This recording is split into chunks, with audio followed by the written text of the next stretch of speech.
Guys जैसे आपके सामने कुछ सेंटेंसेस हैं। चिल श्योरली गो बनानास। यहाँ पर गो बनानास एक इडियम होती है। इसका क्या मतलब होता है? It will be a cold day in July when I will stop thinking about you. यहाँ पर अ कोल्ड डे इन जुलाई एक फ्रेज है। इसका मतलब क्या होता है? You always have to be on your guards against pick pockets. यहाँ पर बी ऑन गार्ड्स एक इडियम होती है। इसका मतलब क्या होता है? तो यस गाइस, आज के इस वीडियो में आप इसी तरह की फ्रेजेस और इडियम सीखने वाले हैं जिन्हें यूज करके आप अपने सिंपल से सेंटेंसेस को एडवांस तरीके से बोल पाओगे। तो वीडियो को लास्ट तक देखते रहिए, आप कुछ ना कुछ नया जरूर सीखेंगे। तो चलिए इस वीडियो को स्टार्ट करते हैं। तो पहले हम बात करेंगे शील surely go bananas if she sees the house in this dirty condition. यहाँ पर एक इडियम है गो बनानास। इसका मतलब होता है किसी चीज को लेकर बहुत ज्यादा एक्साइटेड हो जाना, मतलब किसी चीज को लेकर बहुत ज्यादा उत्साहित हो जाना, या फिर इसको इस सेंस में भी यूज किया जाता है कि किसी चीज को लेकर बहुत ज्यादा गुस्सा हो जाना। तो यहाँ पर घर की डर्टी कंडीशन मतलब बुरी हालत के बारे में बात की जा रही है, तो ऑब्वियसली यहाँ पर गुस्सा होने के बारे में बात की जा रही है।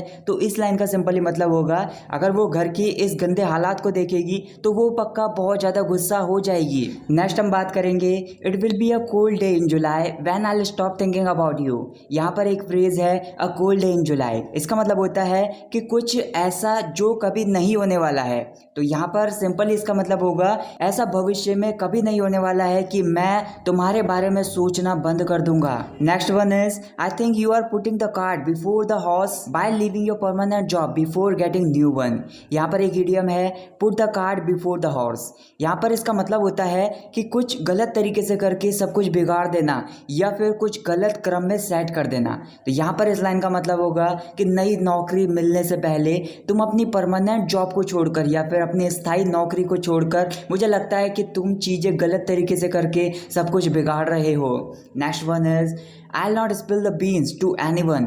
Spill the beans यहाँ पर एक इडियम होती है। इसका मतलब होता है किसी के सामने कोई राज को खोल देना या फिर किसी के सामने किसी रहस्य को खोल देना। तो यहाँ पर इस लाइन का मतलब होगा मैं राज के बारे में किसी को नहीं बताऊंगा। Next one is the product looks great but will people buy it, that's the acid test. The acid test यहाँ पर एक फ्रेज होती है। इसका मतलब होता है एक परीक्षा की घड़ी या फिर एक परीक्षा की कसौटी, मतलब एक ऐसा पल जहाँ पर आपको बहुत ज्यादा स्ट्रगल करना पड़ता है। तो यहाँ पर एक कंपनी का मालिक है या फिर कोई दुकानदार है, तो वो अपने प्रोडक्ट को देखकर ऐसा बोल रहा है जो प्रोडक्ट है वो लग तो बढ़िया रहा है लेकिन क्या लोग इसको खरीदेंगे? ये एक परीक्षा की घड़ी है या फिर ये स्ट्रगल करने का बहुत बड़ा टाइम है। Next one is I know you are disappointed that you have lost the game but you can't win them all. You can't win them all एक फ्रेज होती है। इसको हम उस सेंस में यूज कर सकते हैं, मतलब किसी पर्सन से कहने के लिए कि कोई भी पर्सन हमेशा सफल नहीं होता है, हमेशा सक्सेस नहीं मिलती है उसे। तो मतलब एक ऐसे पर्सन के लिए यूज कर सकते हैं, मतलब जो मतलब टूट चुका है, बहुत ज्यादा डीमोटिवेट हो चुका है, ऐसे पर्सन के लिए इसे यूज कर सकते हैं। तो इस लाइन का मतलब होगा कि मैं जानता हूं कि तुम गेम को हार चुके हो इसलिए तुम निराश हो रहे हो, लेकिन कोई भी इंसान या फिर कोई भी व्यक्ति हमेशा सफल नहीं हो सकता, उसको मोटिवेट करने के लिए बोल रहे हो। Next one is can you give me a hand with those bags. यहाँ पर गिव अ हैंड एक इडियम होती है। इसका मतलब होता है किसी पर्सन का किसी चीज में साथ देना, मतलब किसी चीज को लेकर किसी पर्सन की मदद करना।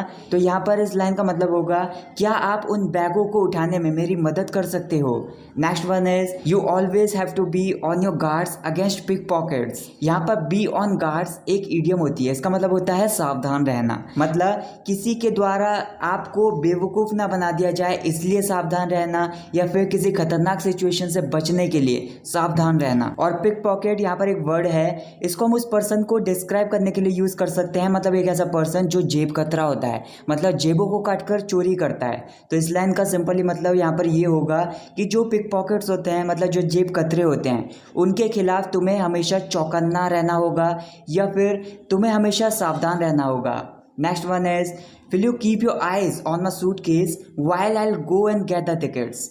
यहाँ पर एक इडियम है keep an I on something या फिर keep an I on somebody, मतलब किसी चीज को या फिर किसी पर्सन को ध्यानपूर्वक देखना या फिर उस पर नजर रखना।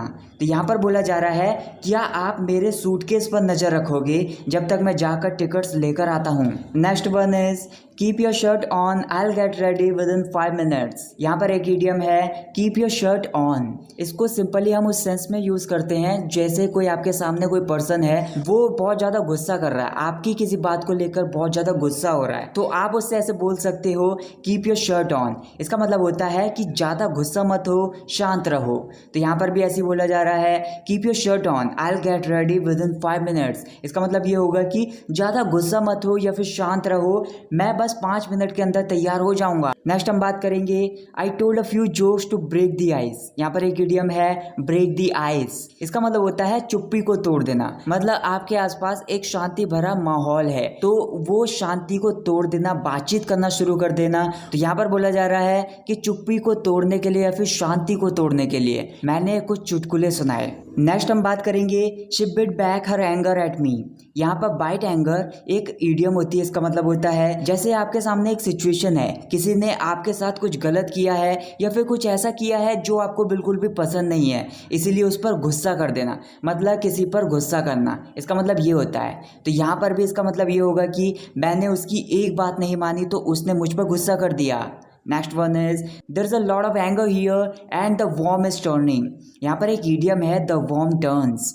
इसका मतलब होता है कि हम किसी के बुरे व्यवहार को बहुत टाइम से सहन करते हुए आ रहे हैं, लेकिन अब उस व्यवहार को एक्सेप्ट ना करना, अचानक से स्ट्रांग बन जाना। तो ऐसे सिचुएशन में हम इसका यूज कर सकते हैं। तो यहाँ पर भी यही बोला जा रहा है, यहाँ बहुत सारा गुस्सा है, मतलब मैं बहुत ज्यादा गुस्सा से भरा हुआ हूँ और सहन शक्ति मेरी टूट रही है, मैं मजबूत बन गया हूँ और अब बुरा व्यवहार बिल्कुल भी सहन नहीं करूंगा। नेक्स्ट हम बात करेंगे I don't know what it is going to happen when my father sees me, let's play it by ear. यहाँ पर प्ले इट बाय ईयर एक इडियम होती है, इसको हम इस सिचुएशन में यूज कर सकते हैं। मतलब हमारे सामने किसी चीज को लेकर जैसी सिचुएशन बन गई है उसको उस तरीके से हैंडल करना, ना कि जैसा आपने पहले सोच रखा था कि ऐसी सिचुएशन को हम उस तरीके से हैंडल करेंगे वैसे हैंडल ना करना। मतलब जैसी सिचुएशन बन गई है उसको उस तरीके से हैंडल करना, उसको उस तरीके से संभालना। तो यहाँ पर भी यही बोला जा रहा है, मतलब मुझे नहीं पता या फिर मैं नहीं जानता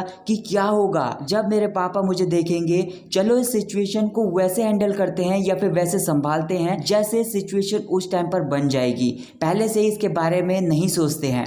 next one is she deliberately tries to push my buttons. Deliberately यहाँ पर एक एडवर्ब होती है, इसका मतलब होता है जानबूझकर, और पुश समवन्स बटन्स यहाँ पर एक इडियम होती है। इसका मतलब ये होता है कि किसी के बारे में बहुत अच्छी तरीके से जानकारी होना, मतलब किसी पर्सन के बारे में हम बहुत अच्छी तरीके से जान लेते हैं कि वो पर्सन किस चीज़ से गुस्सा होता है या फिर किस चीज़ को लेकर वो उदास हो जाता है, उसके इमोशंस कैसे बाहर आते हैं। तो ऐसी नॉलेज किसी पर्सन के बारे में होना, तो यहाँ पर भी यही बोला जा रहा है कि ऐसी नॉलेज मेरे बारे में उसको है, तो इसीलिए वो जानबूझकर मुझे गुस्सा या फिर मुझे उदास करने की कोशिश करती है।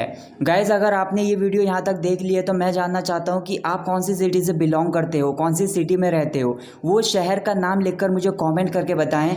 और इन सभी फ्रेज में से, इन सभी ईडियम्स में से आपको कौन सी फ्रेज या फिर ईडियम सबसे अच्छी लगी, उस पर एक सेंटेंस बनाकर मुझे कमेंट करके बताएं। इससे मुझे भी अच्छा लगेगा और आपकी भी प्रैक्टिस हो जाएगी।